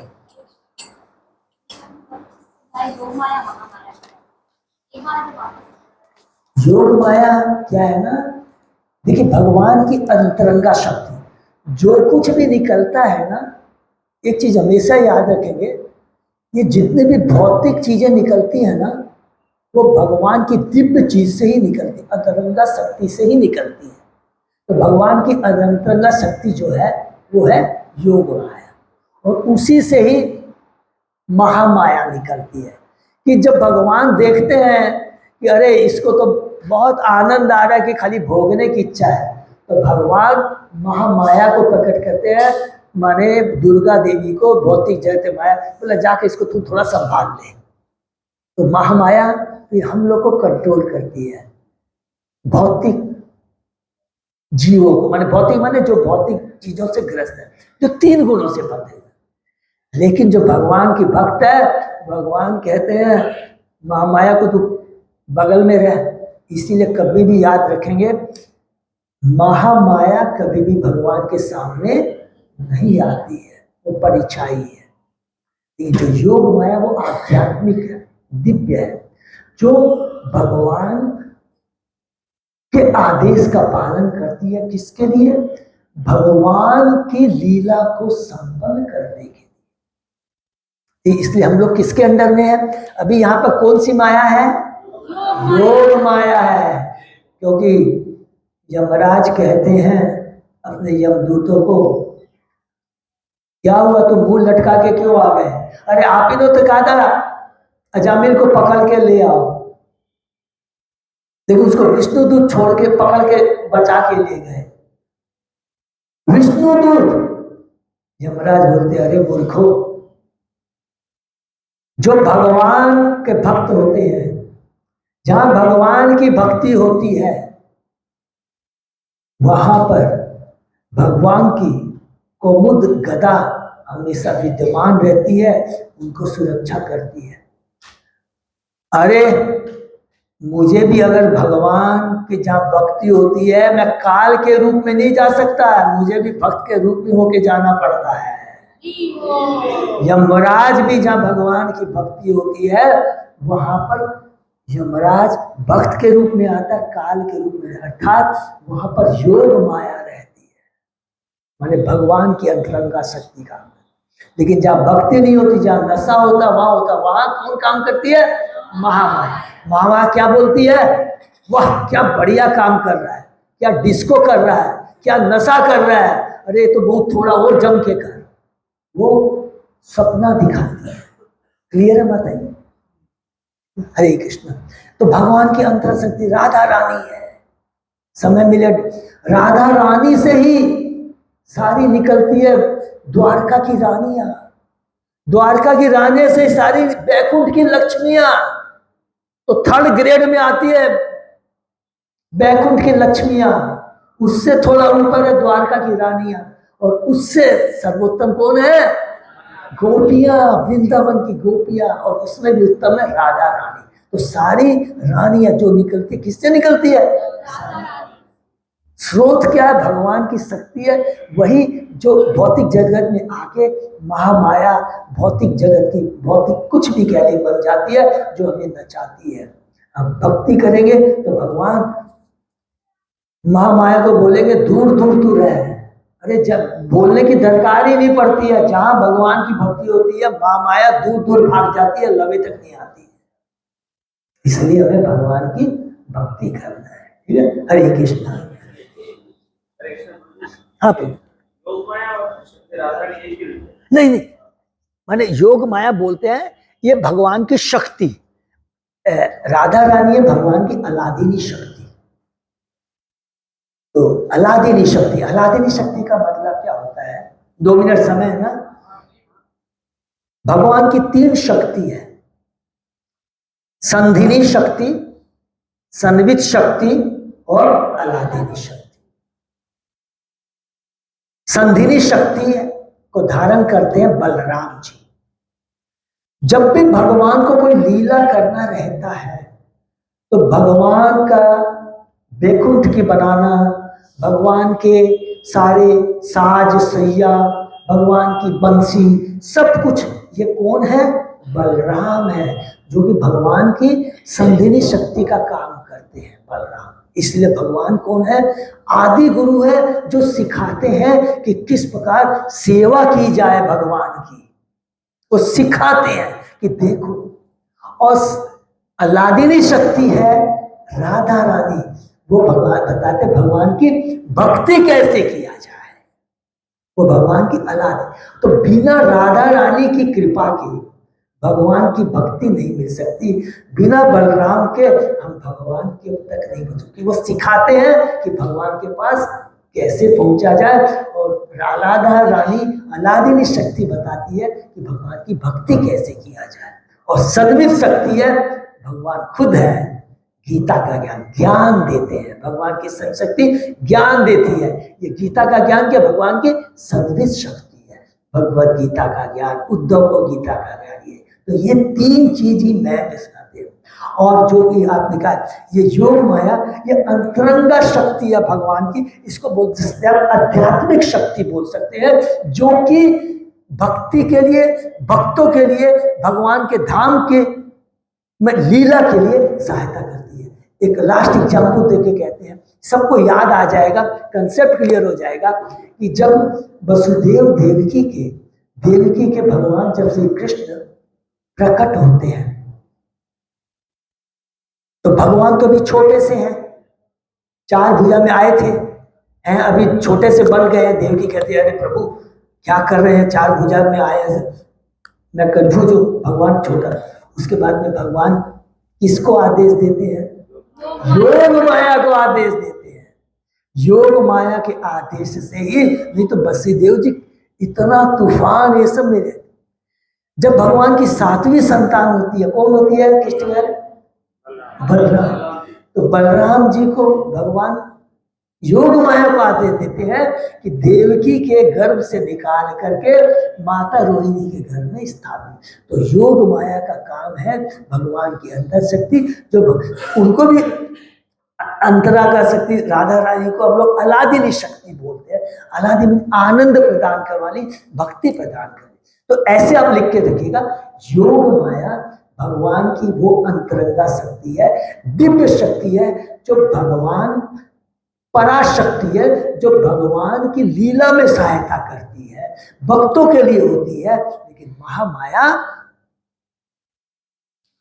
हम जैसे भक्त, हम लोग नहीं बोलेंगे, हम तो थोड़ा सा तो गर्व कर सकते हैं, भगवान की भक्ति कर रहे हैं, पूर्ण रूप से महामाया में नहीं, थोड़ा थोड़ा भक्ति कर रहे हैं, तो हमारी है।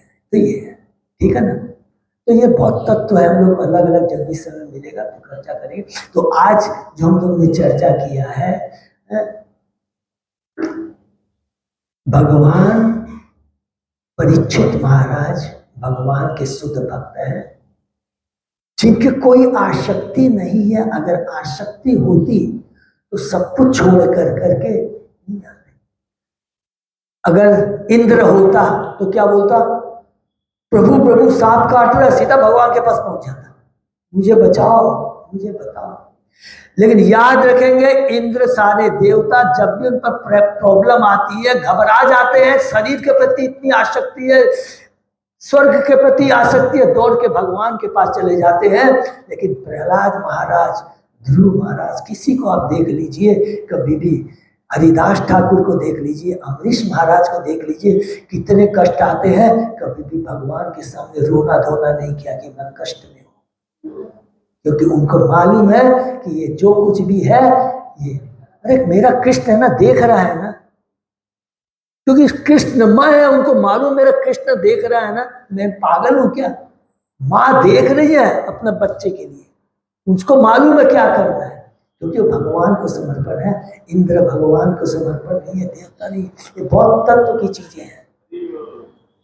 थोड़ा भी देवताओं को होता फटक करके भाग जाते हैं भगवान के पास, क्षीर सागर में भगवान क्षीरोदक साई विष्णु के पास। लेकिन भगवान का भक्त कृष्ण में होता है नहीं, क्योंकि भगवान का भक्त भक्ति करके क्या हो जाता है, निर्भय हो जाता है। निर्भय क्यों होता है, क्योंकि भगवान पर निर्भर होता है, ठीक है ना। हरे कृष्णा। और हाँ प्रभु,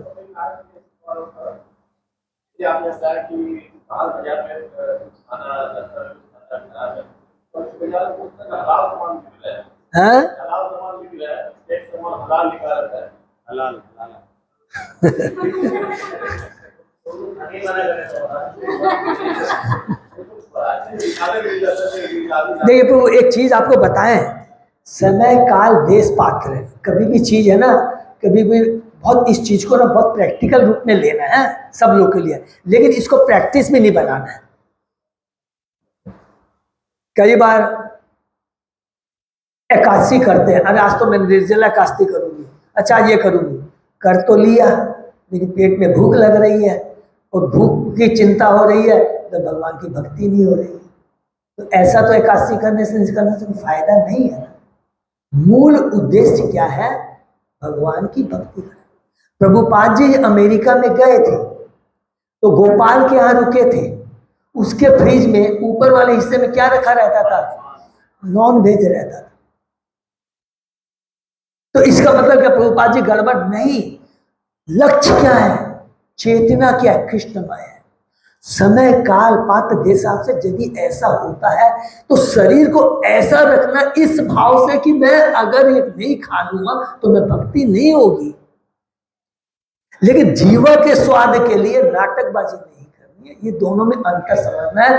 अगर भक्ति के भाव से खाएंगे तो वो भी चीज प्रसाद बन जाएगी, लेकिन उसमें समर्पण होना चाहिए, ऑनेस्टी होनी चाहिए, बहाना नहीं होना चाहिए, ठीक है ना। ये ध्यान रखना। हरे कृष्ण। और अरुण को, हाँ माता जी।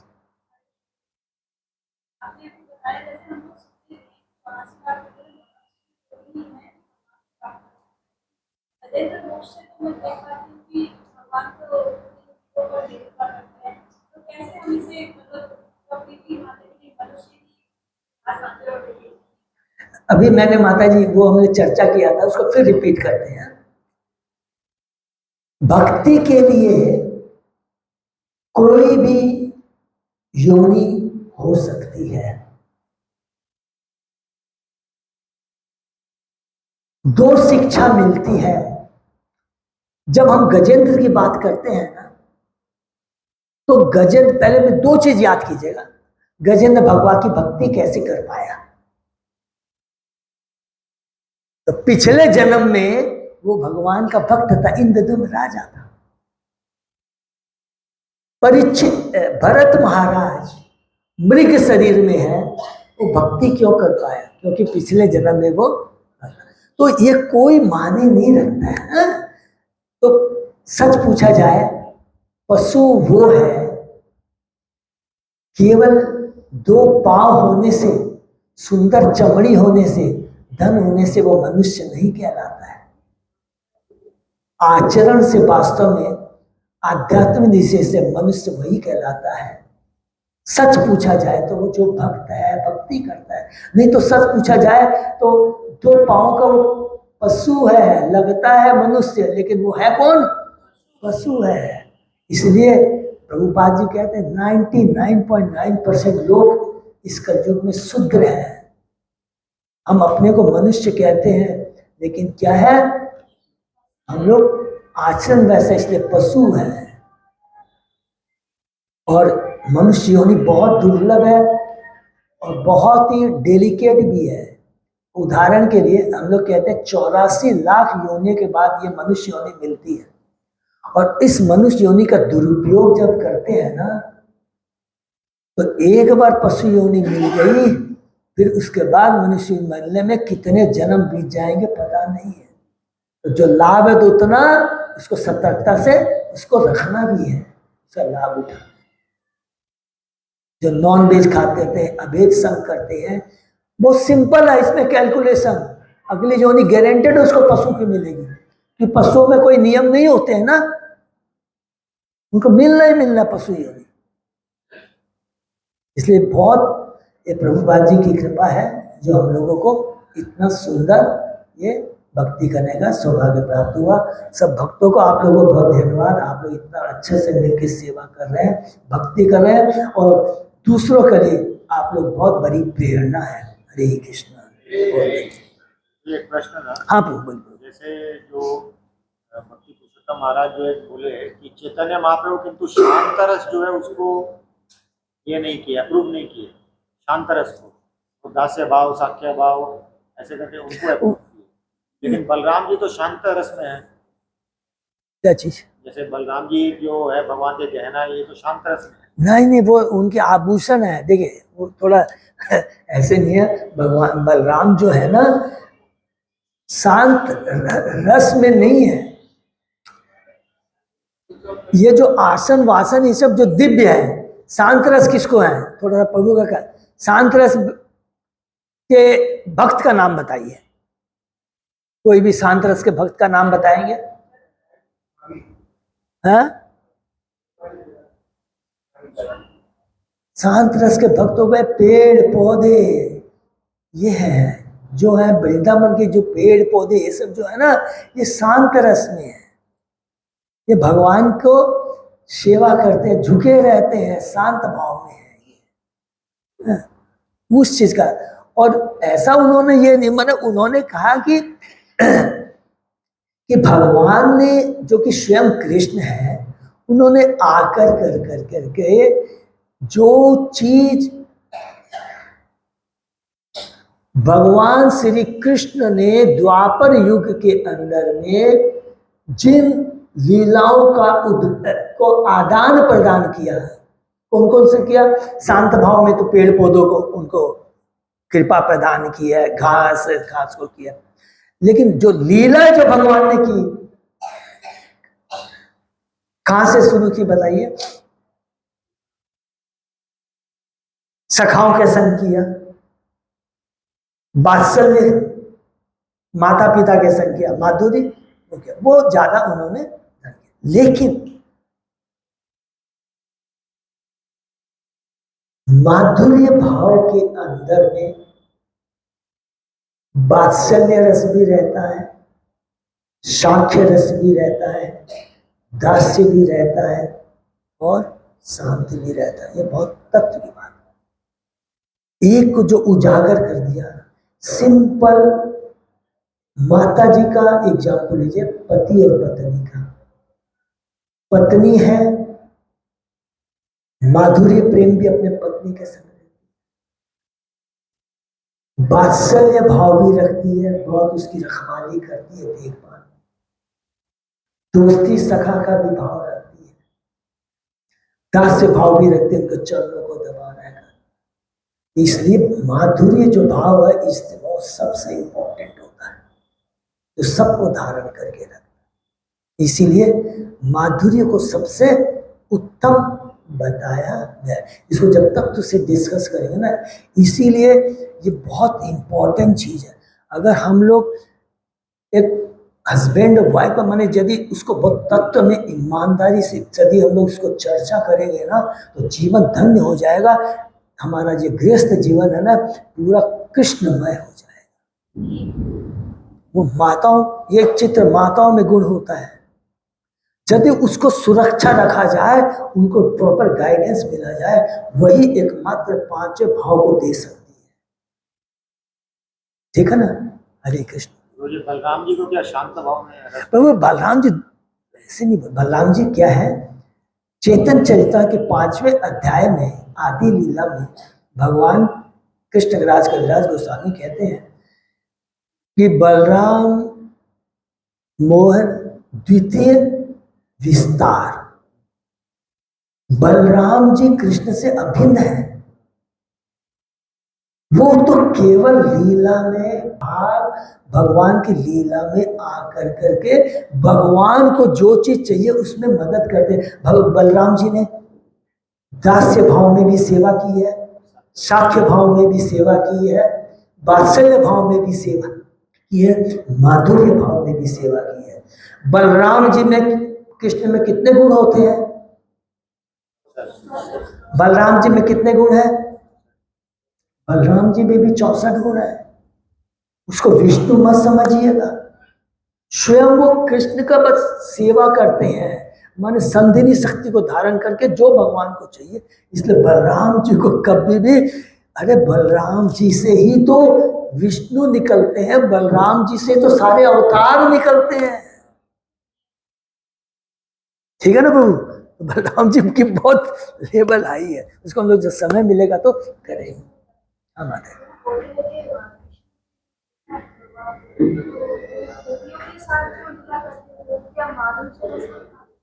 100% वो माधुर्य रस। देखिए, कोई भी जो माता जी, हम लोग सब, जब दिव्य प्रेम होता है ना, उस दिव्य प्रेम के अंदर में वो आध्यात्मिक लेवल में होता है, तो वही प्रेम होता, और उस प्रेम में बहुत एक दिव्य आनंद आता है, और वो जो आनंद आता है उसमें रोना, माने दिव्य आनंद का होता है। और एक काम जो होता है ना, ये इंद्रियां मांगती है उसको। हमको दिखाई देगा कि मैं प्रेम करती, लेकिन अपनी इंद्रिय तृप्ति की, काम की भावना। तो वो जो माधुर्य भाव है वो क्या है, मैं अपने कृष्ण को क्या नहीं दे दूं, कुछ नहीं जानती है। उसके सामने द्वारका की रानियां सब फैल हो जाती है। एक उदाहरण यदि माता जी ने पूछा है, भगवान श्री कृष्ण के माथे में दर्द होता है, भगवान कहते हैं जो मेरे माथे का दर्द तभी मिट सकता है यदि किसी भक्त के चरणों की धूली मुझे मिल जाए। लक्ष्मियों के पास जाते हैं नारद जी, भगवान के सिर में दर्द है, आपके चरण की धूल, माथा खराब है, नरक में जाना पड़ेगा, मैं तो उनके चरणों में रहती हूँ। उनके द्वारका की रानियों के पास जाते हैं, सुदामा, सत्यभामा, जितनी भी रानियां, पट रानियां, 8 बोलते कि माथा खराब है, हम लोग नरक में जाएंगे, भगवान अपने चरण में भगवान गोपियों के पास जाते हैं, क्या हुआ, भगवान के सर में दर्द है, क्या चाहिए, बोले तुम लोग के चरणों की धूली। कितनी चाहिए, जितनी ले जाना ले जाओ। नारद जी कहते माथा खराब है, नरक में जाओगे। अरे मेरे कृष्ण के लिए करोड़ों नरक में भी जाना पड़े, करोड़ वर्ष मुझे बर्दाश्त है, मेरे कृष्ण का सर का दर्द खत्म होना चाहिए। वो लेवल ही अलग है, वो माधुर्य का, वो आध्यात्मिक स्तर पे होता है, ठीक है ना। हरे कृष्ण। बहुत बहुत धन्यवाद। कुछ गलती मुझसे हुई हो तो क्षमा कीजिएगा, और इसी तरह आप लोग का संग मिलता रहे, कि भगवान की आप लोग की कृपा बनी रहे। हरे कृष्ण।